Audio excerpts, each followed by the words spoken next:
नमस्कार प्यारे बच्चों। दिनांक है आज 26 जून 2020। संस्कृत गुरु शीतन शास्त्री। उप विषय है वर्ण विचार है। प्यारे बच्चों, आज का जो विषय है वर्ण विचार है वो हमारा सभी क्लासेस के लिए, चाहे बच्चा 6th का हो, 7th का हो, 8th का हो, 9th का हो, 10th का हो, +1 का हो, 12th का हो, और कोई भी कॉम्पिटिटिव एग्जाम एसटेट हो, सीटेट हो या किसी भी कोई भी प्रतियोगी परीक्षा है, उसमें आज के इस टॉपिक में से 1 नंबर का तो क्वेश्चन आता ही आता है। तो हम जो हमारा आधार है वहाँ से आज शुरू कर रहे हैं। भाषा की जो प्रथम इकाई है वर्ण, वहाँ से हम क्या है आज शुरू कर रहे हैं। सबसे पहले वर्ण किसे कहते हैं कि वह सबसे छोटी इकाई जिसके अधिक से अधिक टुकड़े नहीं किए जा सकते, उसे क्या कहते हैं? वर्ण या अक्षर कहते हैं। संस्कृत भाषा में 48 वर्णों का प्रयोग होता है। अब वर्णों के व्यवस्थित समूह को क्या कहते हैं? वर्णमाला कहते हैं। और इस वर्णमाला को मुख्यतः 3 भागों में बांटा गया है: स्वर वर्ण, व्यंजन वर्ण और अयोग वर्ण। स्वराह 13 होते हैं, जिनको हम संस्कृत में अच बोलते हैं। अच ये हमारे महेश्वर सूत्र हैं। ए ई उण रील रीक ए ओंग आई ओज, ये ए से लेकर च तक हैं, इसलिए इनको क्या कहा गया है? अच।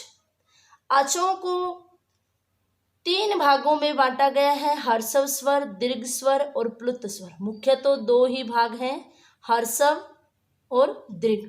जिसमें 1 मात्रा का समय लगता हो उसे हर्षव स्वर कहते हैं, जिसमें 2 मात्रा का समय लगता हो उसे दीर्घ स्वर कहते हैं, जिसमें 3 मात्रा का समय लगता हो उसे प्लुत स्वर कहते हैं। हर्षव स्वर को हम मूल स्वर भी कहते हैं।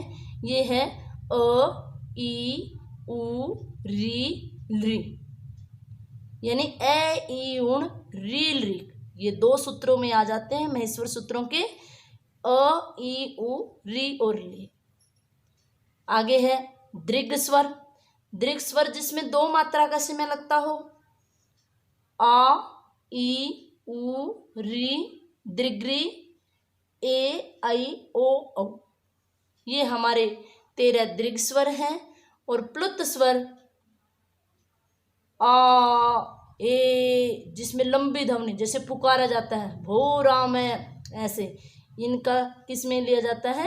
प्लुत स्वर। आगे है व्यंजनानी। व्यंजन हमारे कितने हैं संस्कृत वर्णमाला में? 33।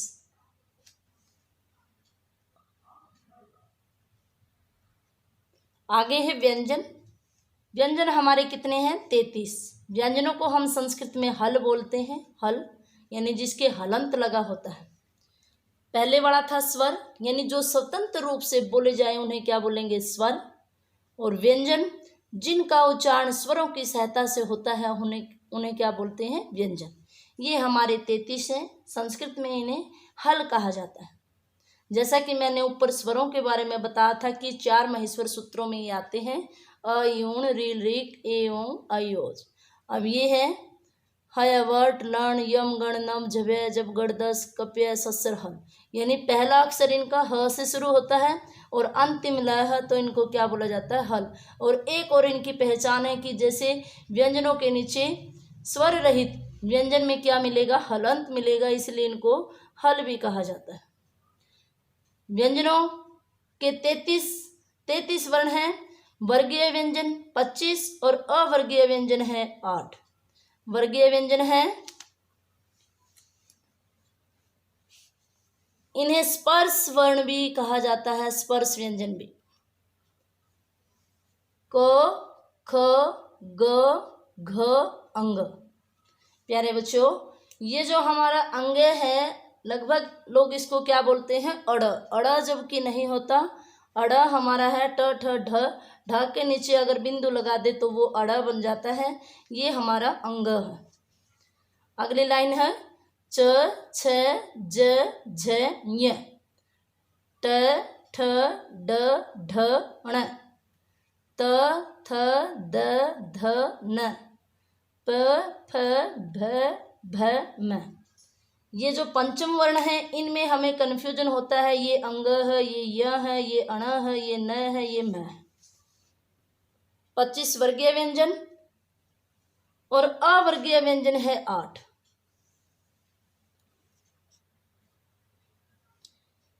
जिन व्यंजन वर्णों का उच्चारण करते समय जिह्वा मुख के जैसे कंठ,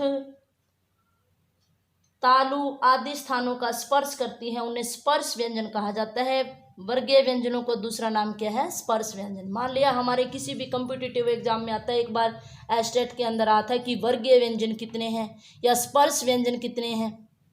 2016 में सीटेट में आया था कि स्पर्श व्यंजन कितने हैं, तो उसमें ऑप्शन दिया था 12 है, 16 है, 25 है या 18 है। तो हमारे कितने होते हैं, ये 25। तो इस प्रकार से हमारे कॉम्पिटिटिव एग्जाम में भी इससे क्वेश्चन जरूर आता है। 1 नंबर का हमारा वर्ण विचार के अंदर से प्रश्न रखा जाता है। आगे है अवर्गीय व्यंजन, अंतस्थ और उष्माण है। अंतस्थ कौन से होते हैं, अंतस्थ हमारे 4 होते हैं, य र ल व। अंतस्थ क्यों कहा जाता है इन्हें, अंतस्थ का अर्थ होता है बीच में, अंत है और स्थ यानी बीच में स्थित। यानी जिन वर्णों का उच्चारण में स्वर और व्यंजन दोनों के गुण विद्यमान हो उसे क्या कहेंगे, अंतस्थ व्यंजन।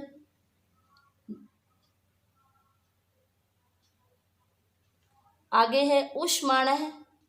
जिन वर्णों के उच्चारण करते समय वायु रगड़ या घर्षण के साथ बाहर निकलती है उन्हें उस समय क्या है, मुख के अंदर उष्मा पैदा होती है, इसीलिए इन्हें उष्म व्यंजन कहा जाता है। जैसे स स ह, ये 4 हैं। इन्हें ईषद विवृत भी कहा जाता है और अंतस्थ को कहते हैं अर्ध विवृत, अर्ध स्वर भी कहते हैं। ईषद सपृष्ठ इनका दूसरा नाम है। पिछली बार 2019 के एस्टेट में आया था कि ईषद सपृष्ठ वर्ण कौन से हैं, तो वो कौन से होते हैं, अंतस्थ यानी य र ल व। आगे हैं अयोगवाह। अयोगवाह मुख्यतः 2 ही आते हैं लेकिन ये 4 होते हैं, जिह्वामूलीय, उपपद्यमानीय, अनुनासिक। जिह्वामूलीय जैसे क और ख में अगर कोई विसर्ग बीच में आ जाए तो वो हमारा जिह्वामूलीय कहलाता। और उपपद्यमानीय प और फ के अगर विसर्ग आता है वो तो ऐसा उसका चिन्ह लगाया जाता है, वो उपपद्यमानीय है। अनुनासिक में चंद्र बिंदु होता है। अनुस्वार जैसे संस्कार और विसर्ग, जैसे ये पीछे विसर्ग का उच्चारण ह के समान होता है। जैसे राम के पीछे ये 2 विसर्ग लगाएंगे तो क्या बोलेंगे, इसको राम है, श्याम है, बालक है। प्यारे बच्चों, आशा है आपको ये आज का टॉपिक वर्ण विचार अच्छी तरह से समझ में आया होगा। इस वीडियो को आप 4-5 बार देखिए ताकि आपका ये वर्ण विचार अच्छी तरह से दिमाग में बैठ जाए। आगे आपकी परीक्षा में जब भी कोई प्रश्न आए तो उसको आप आसानी से हल कर सकें। आपका दिन शुभ रहे, स्वस्थ रहे। धन्यवाद।